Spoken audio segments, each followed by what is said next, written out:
Hello friend, आप सभी का स्वागत है मेरे यूट्यूब चैनल मिस्टर अटैच पे। दोस्तों, आज हम आप सभी को बताने वाले हैं कि वार्ड सदस्यों को एक बहुत ही बड़ी जिम्मेदारी मिलने वाली है, जिसका लेटर जो है गवर्नमेंट की तरफ से जारी कर दिया गया है। इसमें दोस्तों आप सभी को नल जल का जो पानी सप्लाई करने का काम होता है, जो अनुरक्षक करते हैं, अगर आपके यहाँ अनुरक्षक सही से काम नहीं कर पाते हैं या आपके वार्ड में अनुरक्षक का भर्ती नहीं हो पाया है, तो आप उस काम को आप ही कर सकते हैं और उसका जो भी बेनिफिट होगा वो आपको मिलेगा। तो इसका लेटर जो है जारी हो चुका है। तो आज इस वीडियो में हम आप सभी को पूरी जानकारी देंगे कि इसमें क्या क्या आपको दिशा निर्देश जारी किया गया है। इन सारी चीजों के बारे में आपको पूरी जानकारी देंगे, तो आप सभी इस वीडियो को पूरा देखें।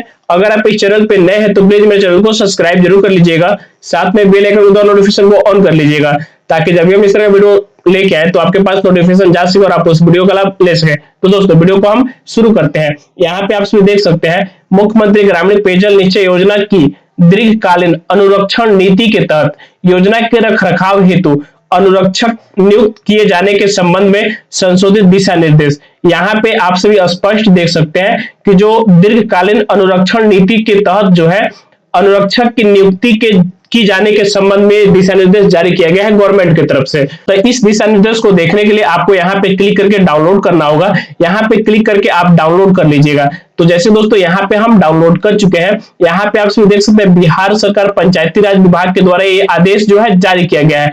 विषय में आप सभी यहाँ पे देख सकते हैं, मुख्यमंत्री ग्रामीण पेयजल निश्चय योजना की दीर्घकालीन अनुरक्षण नीति के तहत योजना के रखरखाव हेतु अनुरक्षक नियुक्त किए जाने के संबंध में संशोधित दिशा निर्देश। पंचायती राज विभाग के संकल्प संख्या 2935 दिनांक 22/6/2021 के द्वारा मुख्यमंत्री ग्रामीण पेयजल निश्चय योजना के अंतर्गत दीर्घकालीन अनुरक्षण एवं रखरखाव नीति से संबंधित विस्तृत दिशा निर्देश निर्गत है। दीर्घकालीन अनुरक्षण नीति के उक्त संकल्प की कंडिका 3 एवं संलग्न अनुदेश की कंडिका 1 में अनुरक्षक की व्यवस्था से संबंधित प्रावधान निम्नवत वर्णित है। उसके बाद से दोस्तों यहाँ पे आप सभी देख सकते हैं, ग्राम पंचायत के प्रत्येक वार्ड में अनुरक्षक की व्यवस्था होगी, जिसका कर्तव्य पेयजल योजना को सुचारू रूप से संचालन करना है।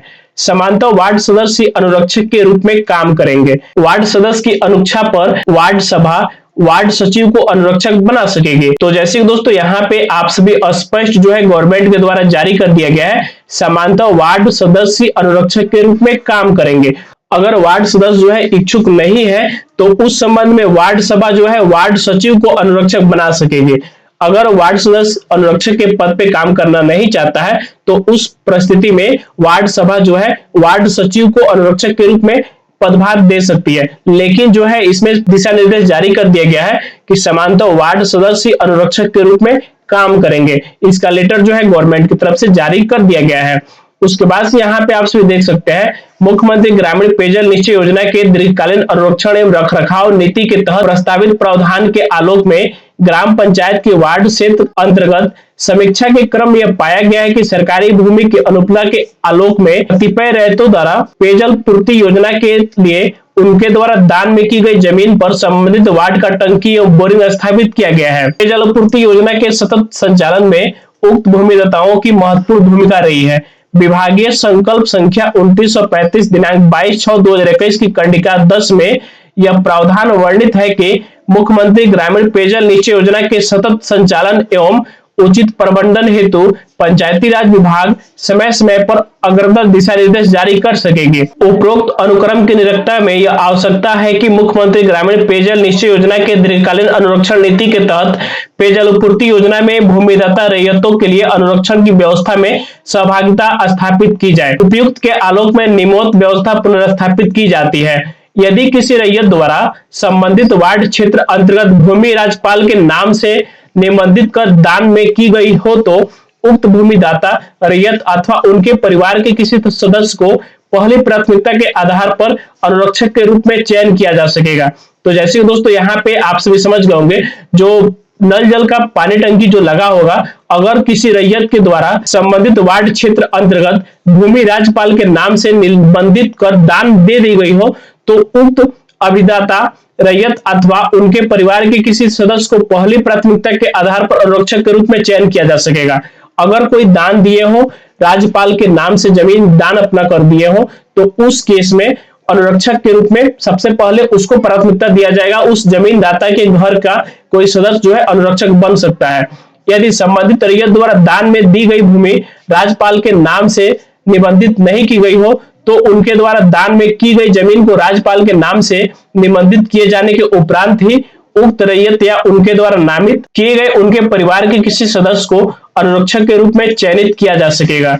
यदि वो दान में राज्यपाल के नाम से अगर नहीं करते हैं जमीन तो अनुरक्षक के रूप में उनके परिवार से या उनके घर से कोई काम नहीं कर सकता है। लेकिन वही अगर वो जमीन राज्यपाल के नाम से दान कर देते हैं तो हमेशा के लिए अनुरक्षक के रूप में वही रहेंगे। उसके बाद से दूसरे केस में यहाँ पे आप सभी देख सकते हैं, यदि रैयत या रैयत द्वारा नामित उनके परिवार का कोई सदस्य अनुरक्षक के रूप में कार्य करने से इनकार करता है तो द्वितीय प्राथमिकता के रूप में संबंधित वार्ड सदस्य अनुरक्षक के रूप में कार्य कर सकेंगे। सबसे पहला प्राथमिकता दोस्तों जो वो रैयत है जो अपना जमीन जो है पानी टंकी लगवाने के लिए दान राज्यपाल के नाम से कर दिया हो तो सबसे पहला प्राथमिकता उसको दिया जाएगा।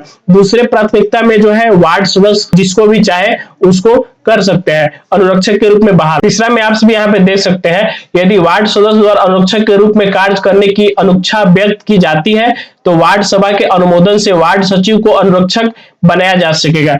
अगर यदि वार्ड सदस्य भी अनुरक्षक बनने के लिए तैयार नहीं होते हैं उस केस में वार्ड सभा के द्वारा अनुमोदन से वार्ड सचिव को अनुरक्षक बनाया जा सकेगा। चौथा केस में आप सभी यहाँ पे देख सकते हैं, यदि वार्ड सचिव द्वारा भी अनुरक्षक के रूप में कार्य करने की अनुच्छा व्यक्त की जाती है तो उक्त वार्ड क्षेत्र अंतर्गत किसी अन्य व्यक्ति को वार्ड सभा के अनुमोदन से अनुरक्षक बनाया जा सकेगा जिसमें दिव्यांगों को प्राथमिकता दी जाएगी। चौथा केस में यहाँ पे आप सभी समझ गए होंगे दोस्तों कि अगर वार्ड सचिव जो भी है, चौथा केस में आप सभी यहाँ पे समझ गए होंगे दोस्तों, अगर वार्ड सचिव भी अगर अनुरक्षक के रूप में काम करना नहीं चाहता है तो उस केस में उस वार्ड क्षेत्र के अंतर्गत किसी अन्य व्यक्ति को वार्ड सभा के अनुमोदन से अनुरक्षक बनाया जा सकेगा जिसमें दिव्यांगों को सबसे ज्यादा प्राथमिकता दी जाएगी। उसके बाद से आप सभी यहाँ पे देख सकते हैं, विभागीय संकल्प संख्या 2935 दिनांक 22/6/2021 में वर्णित शेष प्रावधान पूर्वतः रहेंगे। प्रारूप में प्रस्ताव पर सक्षम अधिकारी का अनुमोदन प्राप्त होगा। यह आदेश पत्र निर्गत की तिथि से प्रभावित होगा। तो यहाँ पे आप सभी समझ गए होंगे कि जो अनुरक्षक का भर्ती इसमें होने वाला है तो इसमें सबसे पहले उस जमीनदाता का होगा, दूसरा वार्ड सदस्य के लिए रूप में होगा, तीसरा वार्ड सचिव के रूप में होगा, चौथा जो है अगर इसमें से तीनों इनकार कर देते हैं तो चौथा में उस वार्ड के किसी भी आदमी का हो सकता है जिसमें दिव्यांगों को सबसे ज्यादा प्राथमिकता दी जाएगी। और ये जो अनुरक्षक की भर्ती होगा दीर्घकालीन के लिए होगा। यहाँ पे आपको स्पष्ट इस चीज का जानकारी दे दिया गया है कि ऐसा नहीं है कि आपको इसमें भर्ती करने के बाद फिर आपको हटाया जाए फिर दूसरा भर्ती किया जाए, इसमें ऐसा नहीं होगा। ये स्पष्ट यहाँ पे लेटर जो जारी किया गया उसमें स्पष्ट दिया गया कि ये जो भर्ती होगा दीर्घकालीन के लिए रहेगा। तो आशा करते हैं दोस्तों आपको वीडियो पसंद आया है। अगर आपको वीडियो पसंद आया तो प्लीज मेरे चैनल को सब्सक्राइब जरूर कर लीजिएगा, साथ में बेल आइकन नोटिफिकेशन को ऑन कर लीजिएगा ताकि जब भी हम इस तरह वीडियो लेके आए तो आपके पास नोटिफिकेशन जा सके और आप उस वीडियो का लाभ ले सकें।